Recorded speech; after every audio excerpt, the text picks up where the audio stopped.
Assalamualaikum warahmatullahi wabarakatuh. Pamirsa subscriber YouTube Mang Cecep Goro Bacep anu satiasa tuhu manco di mana wae ayana. Dina dangat ayana urang neraskeun carnyam tina majalah Mangle anu judulna Dodoja Tinemu Bagja bagian kaopat. Ieu yasana Bapak Chandra Hayat. Sumangga supados teu nyangkolong ting kana waktos wilujeng ngadangukeun.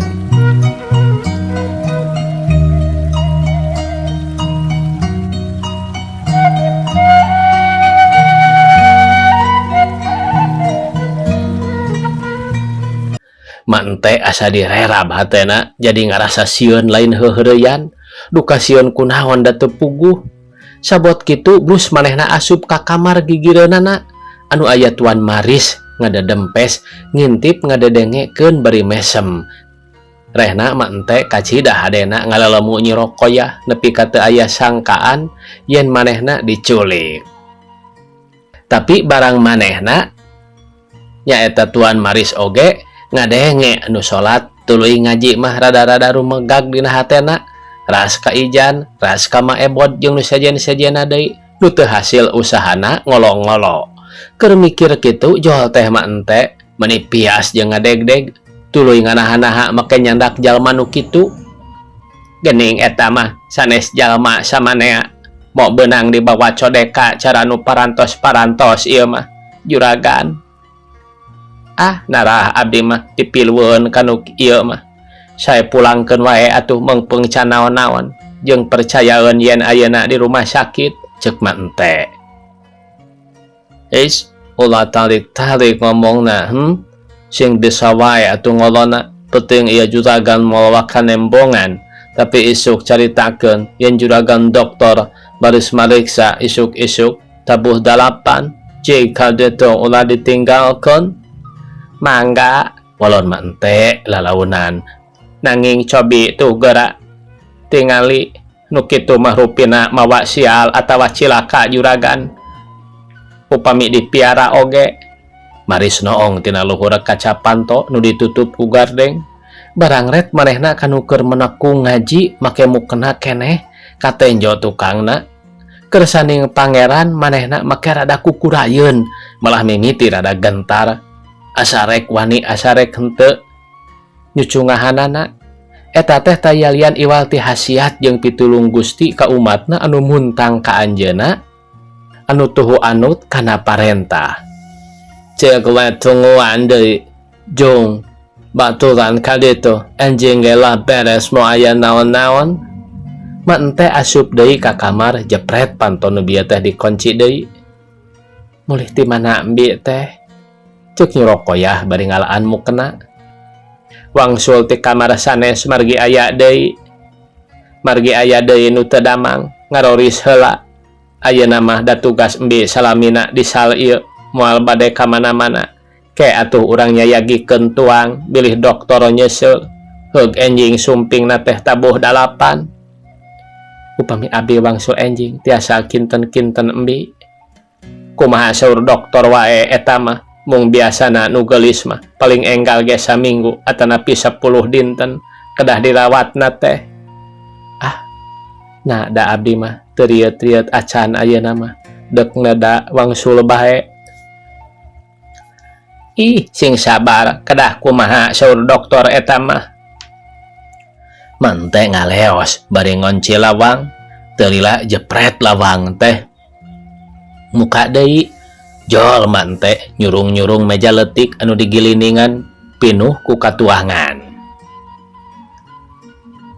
Kuasa diogo abdi tehnya. Biasana ari di rumah sakit mah kieu. Da ieu mah kelas anu pangawisna turug-turug ditanggal ku juragan Kawasa Pancawati. Nyi Rokoyah maksakeun deui dahar bari teu weleh inget ka Elah jeung Kamal. Komo barang nenjok katuangan mah ngahlas. Da di imahna mah mun aya endog hiji ge dibagi-bagi. Ari ieu mani sakitu lobana rencangna teh. Kocapkeun pamirsa, isukna isuk-isuk Nyi Rokoyah geus disisiran ku ma ente teu meunang embung kudu nurut bae dan nu geuring ieu cenah Dan nu gering ieu cenah cek mah ente teh. Sabot nyisiran ente kaget. Aya rambut bet seungit kitu turu gomplok panjang. Hideungna hideung bang bara. Galing muntang ngembang ku cubung. Heug diuntun ana ninggang kana punduk nu ngagelempong koneng. Awak di kimono sutra koneng. Gelang gumading sapulas jeung kulit nu makena. Ya Allah, ieu teh saha atuh? Datang tu lain urang sisi nu kieu pandena mah. Komo lamun didangdanan karek sakieu ge geus mata simeutun ala lajri. Malah saha nu wani-wani arek ngunghang kanu kieu sorotna mah, ceuk mante dina hatena. Panceg tabuh 8 leuwih saparapat kurutak Maris datang niru-niru dokter make oper jas bodas ngajingjing tas di kacamata di kongkoyang tali bandang tungtungna dikana sakukeun sarimag jeung dokter mawa stetoskop alias alat pameriksaan jantung. Barang jol ti luar mah ente jung nangtung ngahormat beri nyebut wilujeng enjing ari diwalon teh ku Maris anu jual aksi beri gumasep mesem da dipelong kudu dierong teh pokna. Guten Morgen ente, guten Morgen Mevrouw. Kanyero kaya maksudna anu panderi mah. Nah atuh eta nyiro koyah teh make gehgeran saharita awahing ku gugup rada kasima jeung make inget ka guruna waktu baheula manehna di HIS Cianjur da manehna teh baretos anyana mah geus naek ka kelas genep di HIS na teh. Tapi biasana teh bae urang Cianjur zaman harita mah langka ieu nu tamat sakolana. Sumawona awewe lalaki ge lolobana ngan ukur tamat HIS geus bae cukup. Anapok teh nyiro koyah ka dokter palsu batuturut munding. Guten Morgen menir, cenah kalawan bener pisan ngucapkeunana. Maris asa ditotog hulu igana, mante siga nu tas dipencit beungeutna sepa tegetihan tina teu nyana geuning bet jeung bisa basa Walanda sagala lain ngan salat bae kabisana teh. Roman Maris anu kaget ku sakitu kancang robahna kana biasa deui sarta tuluy nyamperkeun kero nyiro kaya gek diuk dina kursi meunang nyadiakeun mah ente bari ngomong. Punten bae Mevrouw, abdi nuju diajar nyarios basa Sunda mugi diapunten bae bade nyaur Sunda bae. Mangga da abdi ge teu tiasa basa Walanda. Bari imut leutik ngomongna kitu teh nyaeta seurina rokoyah teh anu mawa kemat anu jadi werejit panaji ati jeung nu ngajiret sanubari nepi ka metak tatu hate. Maris ngalenyap hatena nafsuna geus hayang ngarontok ku lucu kana imutna ditambahan ku mamanis kempot pipi. Tapi nyabar-nyabar maneh kuat keneh nahan asmara tuluy mariksa nyagap pigelang nyiro koyah rumpur rampa kana luhureun buah harigu bet kana lebah walikatna nu beunang ngaboleklakeun. Maris rumahu nahan nafsu setana munggah eceuy beungeutna nenjor ruhayna pakulitan awak bagian pinareup sanajan ngan tembong ukur sukuna wungkul mun kana gunung kembar teh mah. Lemesna pigelang jeung nyelaksakna sesengitan tina rambut galing nu ombak-ombakan seungit malati nu asli ngajadi hiji. Beres papariksa gek diuk bari netep beungeut nyiro koyah kalamas kelenes. Nah netep kawaslin dokter bae cek hatena. Tapi sanajan kitu teu poho ari nanyakeun mah iraha manehna meunang balik sono ka budak pokna. Mevrouw, lamekan di dieu marga acan damang malah ulah waka aya nu ngalayat bisi mata karugrag teu kengeng kaget-kaget teu acan kengeng-kengeng dibesuk wayahna bae 4 dinten deui mah sareng supados enggal damang urang ik bade sering ka dieu supados sering dipariksa. Tuluy dokter palsu teh balik. Sorena Maris datang deui tapi teu make pakaian kadokteran estu meunang dangdan satakara tanaga. Awadna mah arek teterusan kana pesta di baju olena bukaan nyetel kana pantalon wol gading sapatuna gading ngagencelang herang kaos bodas tina sutra sengit kolonyo eksora, didasi malang sutra wungu, dirompi bodas, dicincin emas mata satu berlian segede kacang Bandung, di topi Panama bodas, menang dangdan teka palang, da puguh hayang kataksir ku anu keur ditipu, sugan nu geulis kagembang ku manehna anu boga rasa nya gandang nya ginding. Alusna teh aya nya eta sanajan manehna jahat ge teu daekeun ari nepi ka ngaborokotokeun mah, kahayangna teh sinabogoheun heula Nyi Rokoyah teh ka manehna tada temen sukana.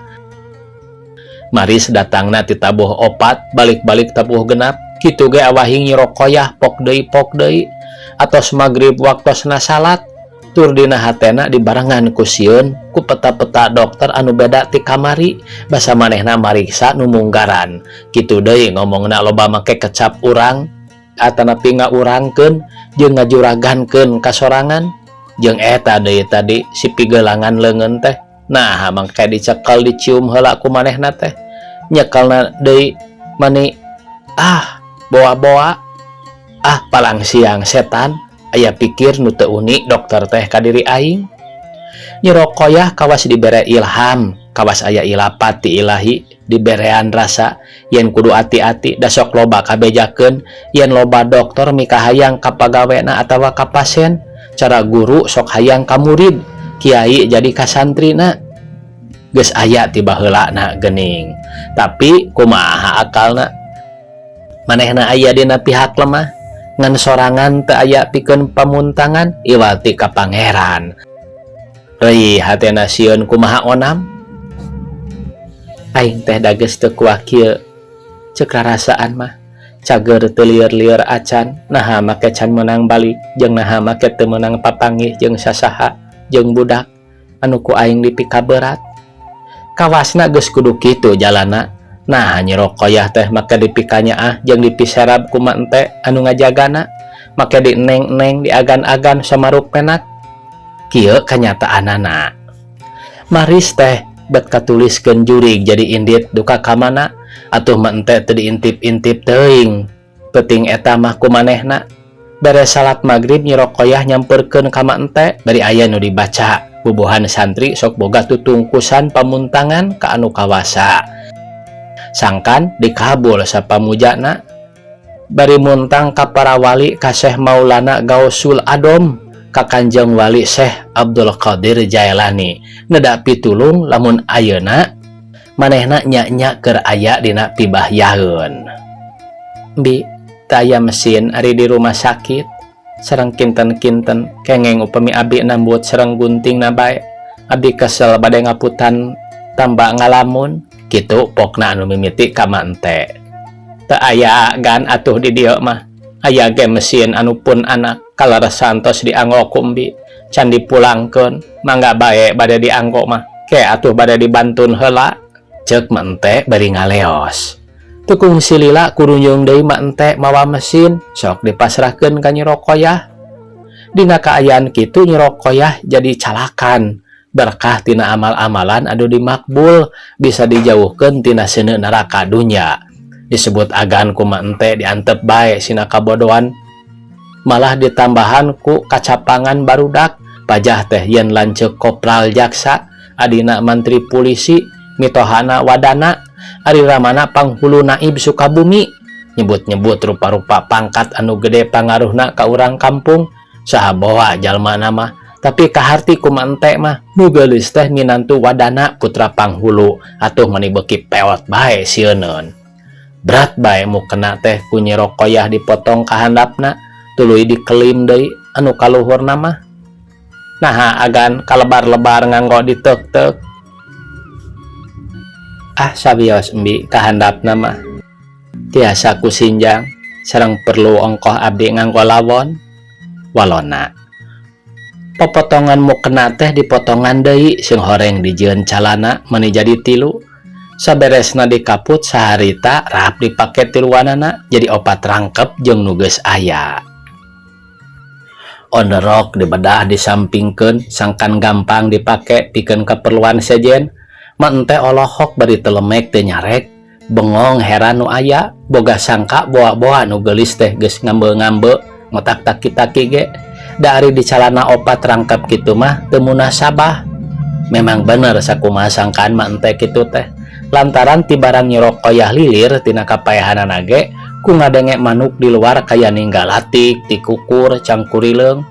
Katu caweh werna cangehgar jeung cawih wuhna kasintu kongkorongok. Bet ingat karena omongan Ijan basakeurna milih enteh di pabrik. Nyi Roqayah mapandekeun dina hatena di imah dunungan Ijan teh meureun kieu ramena ku sora manuk. Da sagala manuk aya cenah. Sanggeusna salat ngaji dina peuting kadua manehna meh teu sare. Kahiji ku ingat bae kaelah jeung ka Kamal, kadua ku sora ku kerukna manuk puter tengah peuting.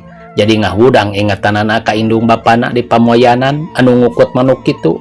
Ingat deh karena omongan Ijan, yen Mang Daud sok nyeunan kandang kasintu di Cijayudan di dununganana. Eta kabeh ngahudangkeun uteukna Nyi Roqayah kana rupa-rupa pangalaman matak teu bisa sare. Ari rek les hees geus ngorejat deui da biasa hudang subuh kudu salat. Cangehgar geus beger tanda beurang. Dina aweh salam ras Nyi Engkai karena tingkah lakuna dokter dina besuk kaduana teh manehna jadi curiga ka dokter. Gede panyangkana kana goreng matak tuluy nyeunan calana rangkepan ge awahing hate Nyi Roqayah jadi teu beunang dipaling. Katambah tadi dina waktu tuan dokter palsu balik kareret siga-siga ngomong rahasia ka ente. Tuluy Nyi Roqayah nanya kieu bari nyelok, "Mbi, tuan dokter tadi ngaharewos ka Mbi basarek mulihna. Naon teh saurna teh Mbi, kawas-kawas aya rahasia. Sareng naha upami enjing tiasa kuring teh kitu ngalantung ninggalan manuk-manuk hoyong terang rupina kasintu anu saperti dicarioskeun ku Mandor Ijan." Ente meh ti jengkang awahing ku kaget ngadenge Nyi Roqayah kitu. Palang siang Ijan geus mere nyaho tina rahasia tipu dununganana. Ma ente sepa teu bisa nyarita, teu hatena inget deui kana sakumaha anu dipikasieuna. Sieun ka babawa gorengna lantaran sangkana teh Nyi Roqayah menak lain unghakeun jeung Nyi Roqayah teh putra panghulu teh dulurna kopral jaksa anu galak ari mariksa cara ka manehna waktu katarik perkara. Pikirna mah ente bubuhan aya dina laku lampah salah geus teug bae bakal kana kababawana deui kana perkara. Salila-lila mah ente teu bisa ngomong, hatena deg-degan, awakna ngageter. Kabur pangacianana. Petana kitu ku Nyi Roqayah teu kareret. Da manehna keur nyuuh kana bantal. Pek deui Nyi Roqayah teh nanyakeun anu teu uni teh bae, tambah eueuh pi omongeun. Naha kurung-kurung manuk teh menang Mang Daud. Rumpuyuk mah ente kana suku Nyi Roqayah. Samarukna nya geus kabuka kabeh rahasiana, make nyaho ka Mang Daud sagala. Nyi Roqayah ngorejat kaget, memeh ngomong geus pok mah ente ngajawab yen nya anu nyeunan kurung teh Mang Daud jeung Mandor Ijan. Derak-dek bae atuh dibuka rahasia anu ku manehna keur dijalankeun teh. Itung-itung neangan jalan sangkan manehna teu kabawa-bawa teh. Manin totonggengan minta sangkan manehna dihampura. Keur kitu ana gurudag teh datang Tuan Maris anu geus lila ngintip ngadengekeun di luar. Dina kayaan setengah mabok Maris nenjo polah mah ente kitu jeung ngadenge kecap-kecap make dibabawa kitu. Maris nyaho rahasiana keur dibuka ku mah ente. Manehna ngalejeg bari nulak cangkeng, pok hahaok setengah mabok ieu. Ente mane kurang ajar dipaehan sia ku curagan bari diamang-amang ku iteuk hoe gede pangrondaan. Nyi Roqayah ngarontok mah ente tapi teu poho bari nyakal gunting gede urut tadi teh. Tuan Maris jadi tetulu senenggelna serta pok ka Nyi Roqayah. Mane ulah dedenya hayo hudang ta ayeuna mane geus uninga kacuragan. Rek kumaha ayeuna pipetaun rek kersa mane kacuragan upami didamel nyai. Urang geus kapalang nekat perkarana kumaha engke salaki mane bisa disingkahkeun piraning tukang minato. Urang kawasa di dieu kabeh jelema aya dina panangan urang. Pek pilih ku maneh mending hidup mulia jeung urang atawa mending Nyirokoyah rewas sieun si sieun tapi teu poho kana babacaan pamuntangan ka pangeran bari mapatkeun pamepes amarah batur sabisa-bisa dikaluarkeun. Hayo hudang tuanana pek ngomong ka Juragan, ayeuna da kumaha? Tapi bari-bari risi nenjo gunting menteng olesed bari ngadeg-deg taya tangan pangawasa kesang tiis keluar saawak-awak sampingna baseuh maklum teh anu kasima mari goyobod. Tapi ari Nyirokoyah mah alhamdulillah tatag hatena teu gentar manehna ingat kana wejangan kiai yen dina sagala hal ulah gugup ulah kapangaruhan ku sieun tapi petakeun akal sangkan salamet. Nyirokoyah brek deku pok ngomong gunting mah teu lesot-lesot. Duh Juragan ke atuh ulah waka bendu sareng mugi widi abdi sejan mihatur mugi didangukeun supados ulah sami-sami lepat. Mari segehek deui diuk cek pek kumaha atuh kalap nyai ayeuna teh kersa ka Juragan omongna leuleuy. Sanes kitu sareng sanes alim saha pijalmeunana anu wantun nampi ka Juragan mung mugi di mana anu lantip margi abdi teh gaduh salaki gaduh anak sanes jalmi lengo. Maris geus rek seuri terus deui ngomong Juragan ge uninga tapi na upami rek kersa kaik mata kunaon pegatjong itu tuluy ngahiji kaik yai bakal leuwih mulia hirup di gedong batan cicing yang saramaneh di bedeng kan tenan kitu teh mah.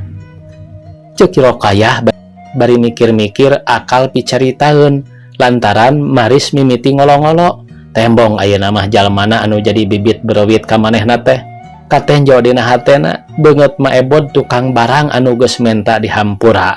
Rokoyah boga rasa ayeuna taya deui akalna iwati kudu bisa ngangeunahkeun pikeun nyalametkeun awakna. Pok manehna ngomong deui moal lepat deui abdi teh bakal ngiring mulia ka Juragan tapi nah Juragan moal lingsem make mikapalai ka abdi. Maris ngagak-gak seuri atoh asa nya bae manehna hasil jeung nangtung neuteup bari gumbira. Ke atuh cacarita teh ambeh salse ieu nini-nini urang sina kaluar heula jeung barau hangseur sagala galeuleul. Ih saliawasina di dieu bae piraku teu bade bela ka Juragan embi anu sakitu satyana tur ieu geus wengi molami ge siang. Heug atuh ari kahayang eneng kitu mah ik moal isin kagungan Nyai Kayei ceuk Maris. Ik geus lami palai ka Yei sata pantes Yei jadi nyai-nyai ik. Sanes ku kituna Juragan maksad abdi teh nah Juragan teu lingsem atanapi naha teu matak awon hiji putra pangagung saperti Juragan Anom anu pijanteneun kawasa anu dimulia-mulia wantun ngarebut pamajikan batur datang tos ieu teh moal tiasa dibuni-buni sok upami kalepatan anu kieu ayana di pangagung dalah di anu alit oge matak janten codeka boh kapamegat sumawana ka istrina malah nyanda ka sepuhna sagala. Nah moaling semen Ibu Rama Juragan Kanjeng Residen upami putrana codeka ngarebut pamajikan kuli. Maris ngahulang ngadenge kecap-kecap Nyirokoyah anu ngandung bebeneran hatena asa kageuing tapi nafsuna keukeuh ngaberung mikahayang Nyirokoyah. Pok ngomong sareh pisan bener pisan eta omongan Yei kitu teh memang ik teu kersa wirang jeung ulah bae papah mamah terarangleun teh tah eta ceuk Nyirokoyah bari ngarenghap asa geus meunang papan dina pertahanan. Nya kitu da ieu teh palai gaduh Nyai teh ka Yei moal palai deui kanu sajen mah matak sesah atuh Juragan eta kapalai teh da abdi mah gaduh salaki teh. Kumaha lamun menta diserakeun bae ke geus randa tuluy sumping ka ik moal awon lamun kitu mah da geus randa ieu ceuk Maris bari ngarubahkeun dadana asa bener-bener keuna panerajangna ka Nyi Engkai teh. Gampil ari nyaur mah kitu teh nanging kangge bangsa abdi teu kinten awonna upami aya awewe torojogan menta ditalak kalawan teu aya kalepatan naon-naon margi tos aya perjanjian waktu nikah abdi mah teu aya turunan kitu sawiyawa sanaos ku juragan di benduan atanapi disiksa oge asal teu kengeng bebendon ti Gusti Nu Maha Suci bae. Abdi teh ngaji terang kana pidorakaeun ceuk nyi engkai bari pageuh nyekelan gunting maris nya seueul amarahna rek kaluar deui jung nangtung tapi teu kumaha-kumaha lantaran boga keneh harepan dina hatena sugan jeung sugan beunang kalawan teu kudu ku kakerasan tapi ongkoh dibarengan kurisi nenjo gunting gede anu seukeut dina leungeun Nyi Rokoyah asa jos bae kana beuteungna.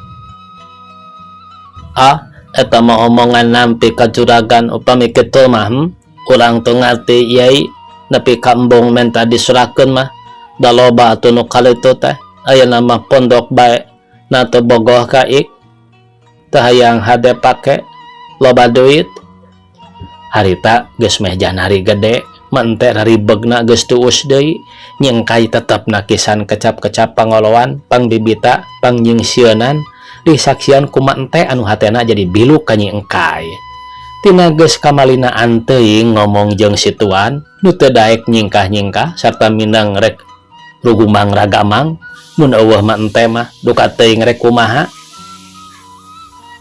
tungtungna nyi engkai ngancam kieu sing emut juragan teh pangnyaluuhan abdi-abdi kedah nang tayungan sareng ngajaga lara balangsakna abdi-abdi sina sugema kumawulana sugema ngajalankeun gawena sugema rumah tanggana sugema ngajalankeun agamana atuh abdi anu agama Islam mana juragan kawasa ngadamel masjid oge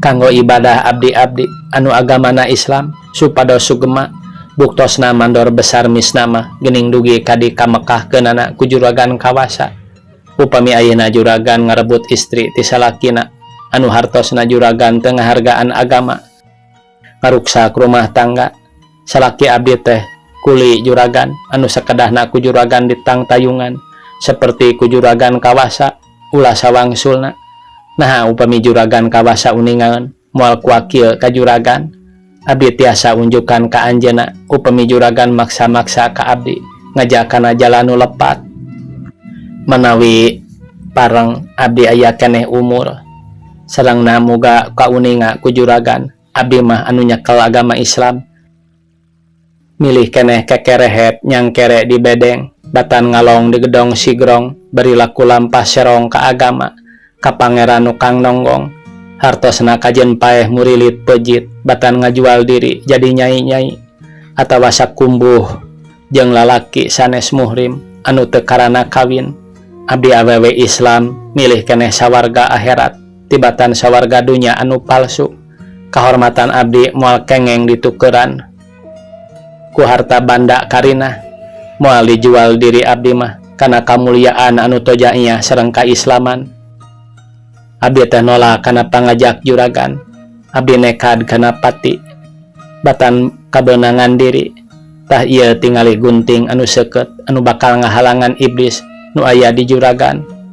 Allahu Akbar kitu ceuk Nyi Rokoyah mending ngadeg-deg awakna awahing ku geus rek nekad bisi maris kumawani ngaragap dirina maris ngalenyap hatena ngadenge anu luluasan kitu jeung Nyi engkai make rek wani unjukan ka juragan kawasa sagala tuluy nyalenggorkeun sabisa-bisa ngolo deui cenah ye lek daek kaek lamun teu boga salaki mah geuning ayeuna bet kitu kumaha yai teh tepi kadinya geus reang manuk-manuk jeung cangehgar tanda geus beurang maris nu can hasil nafsuna kapaksa indit hayangeun ka WC ma ente jeung Nyi Rokoyah ge babarengan kacai duanana papada embung pisah sieun si iblis maris balik ti WC maris lungse jeung tugeunah lantaran ente geus ngaruksak siasatna leng deui manehna mikiran jalan sejen leuwih hese karasana teh da geus cacag nangkaeun teh